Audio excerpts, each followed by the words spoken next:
Selamat datang di Pojok Santai.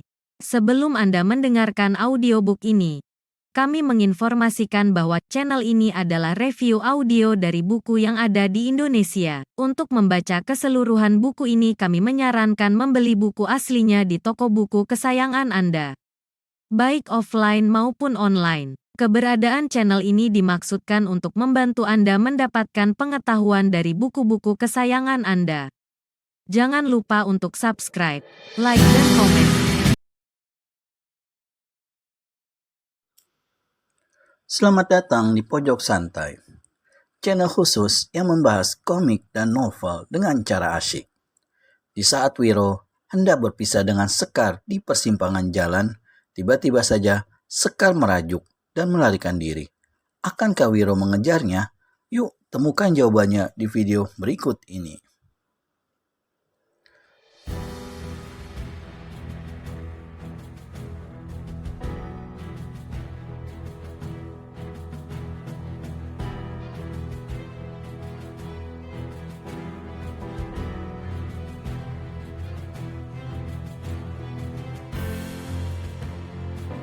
Pendekar 212 dan Sekar baru saja keluar dari sebuah kedai sehabis mengisi perut sewaktu di jalan. Di hadapan mereka menderu derap kaki 3 ekor kuda merah. 3 penunggangnya laki-laki mengenakan jubah merah, berambut panjang merah, dan bermuka merah. Yang membuat kedua orang ini terkejut bukanlah karena memandang muka-muka yang aneh serta lucu itu, tapi adalah sewaktu menyaksikan bagaimana di belakang kuda yang paling depan ikut terseret sesosok tubuh laki-laki bertangan buntung. Pakaian birunya hancur robek-robek. Kulitnya mengelupas, mukanya tiada dapat dikenali lagi. Keseluruhan tubuh manusia itu bergelimang darah dan debu. Tak dapat dipastikan apakah dia masih hidup atau sudah mati. Yadam, desis Sekar sewaktu ketiga penunggang kuda itu berlalu. Aku tak bisa membiarkan kekejaman itu, Wiro. Sekar segera hendak melompat ke muka dan mengejar. Tapi Wiro Sableng cepat memegang lengan gadis ini. Jangan bodoh, Sekar, katanya. Kita tidak tahu siapa 3 manusia bermuka merah itu. Juga tidak kenal siapa itu laki-laki yang diseret. Mungkin laki-laki ini seorang yang jahat. Aku tidak yakin. Justru manusia-manusia muka merah itulah yang bertampang buas kejam. Aku tahu, tapi jangan bertindak gegabah, Sekar. Ini kota raja. Setan dengan kota raja, tukas si gadis. Sudah, tak usah ngomel. Mari kita ikuti mereka, ujar Wiro pula. Keduanya segera meninggalkan tempat itu. 3 penunggang kuda itu memasuki sebuah gedung tua, tak seberapa jauh dari istana. Laki-laki yang diseret dengan kuda tadi dibawa ke dalam. Kemudian gedung itu pun sunyi senyap. Kita masuk ke dalam, Wiro, bisik Sekar. Kataku jangan gegabah, kata pendekar 212 dengan pelototkan mata. Diseberanginya jalan dan ditemuinya seorang pejalan kaki di seberang jalan itu. Saudara, kau lihat 3 penunggang kuda tadi? Tanya Wiro. Orang itu mengangguk.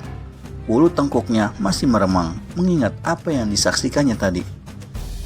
Siapa ketiga manusia itu? Tanya Wiro Sableng lagi. Mereka adalah 3 setan darah. 3 setan darah, ujar Wiro. Pasti itu nama julukan mereka, pikir Wiro. Dan dari nama julukan ini, nyatalah bahwa memang mereka bukan manusia baik-baik. Kemudian, tanpa ditanya, orang tadi berkata lagi, mereka adalah kaki tangan pembantu-pembantu Baginda. Manusia kejam luar biasa. Kenapa Baginda memelihara setan-setan macam mereka? Tanya Wiro.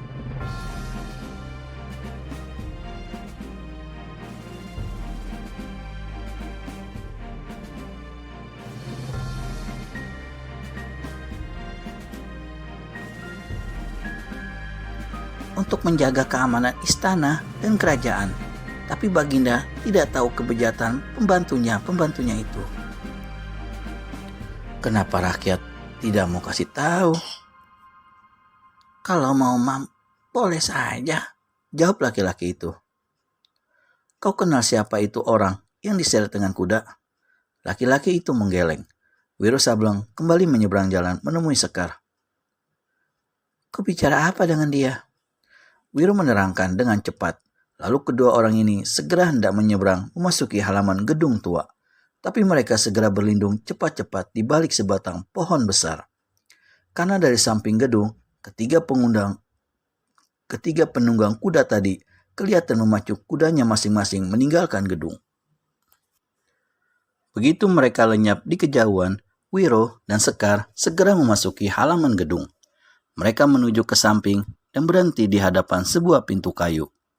Wiro memandang berkeliling. Suasana sepi sunyi.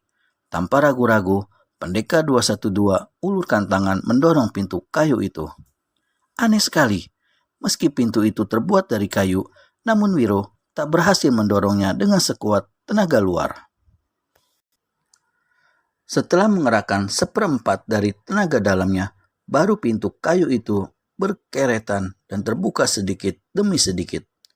Begitu daun pintu kayu itu terbuka lebar, maka tiba-tiba dari hadapan mereka berdesing 5 buah senjata berbentuk anak panah berwarna merah. Zzz. Sekar, awas! Teriak Pendekar 212. Cepat-cepat, pemuda ini menarik lengan si gadis ke samping. 5 senjata rahasia berbentuk panah berdesing di atas kepala dan di muka hidung mereka. 2 dari panah merah itu menancap di batang sebuah pohon. Sesaat kemudian, batang pohon itu sampai ke cabang-cabang ranting dan daun-daunnya menjadi merah. Nyatalah bahwa senjata rahasia itu mengandung racun yang amat jahat. Para Sekar berubah pucat. Sedang Pendekar 212 dengan leletkan lidah berkata perlahan. Betul, tempat ini pasti penuh dengan senjata rahasia. Kita harus hati-hati, Sekar. Wiro menyuruh gadis itu berdiri lebih ke samping.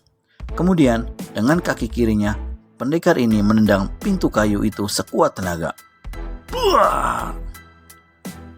Pintu bobol hancur berantakan dan pada detik itu pula selusin senjata rahasia yang sama bentuknya dengan tadi melesat ke depan mereka. Beberapa di antaranya menancap lagi di batang pohon yang sama. Pendekar 212 menyeringai.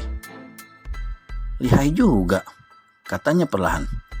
Sebaiknya kau tunggu di sini, Sekar. Aku ikut bersamamu, kata Sekar tegas. Di dalam gedung tua ini pasti lebih banyak bahaya. Jangan jadi orang tolol. Gadis berbaju kuning ini tidak ambil peduli ucapan si pemuda, melainkan tanpa tedeng aling-aling terus masuk melewati pintu yang tadi telah ditendang bobol. Mau tak mau, Wiro juga melangkah mengikuti. Seperti suasana di luar, di bagian belakang gedung itu pun diselimuti kesunyian. Keseluruhan gedung tidak terpelihara. Tembok hijau berlumut. Halaman ditumbuhi semak-semak dan rumput liar. Dengan sikap berhati-hati, kedua orang ini melangkah menuju ke tangga yang berhubungan dengan pintu belakang gedung. Bagaimana kelanjutan penyelidikan Wiro Sableng alias Pendekar Kapak Maut Naga Geni 212 dan juga Sekar? Temukan jawabannya di video selanjutnya hanya di channel Pojok Santai. Segera subscribe dan tekan tombol lonceng untuk mendapat notifikasi video terbaru dari kami. Terima kasih dan sampai bertemu kembali.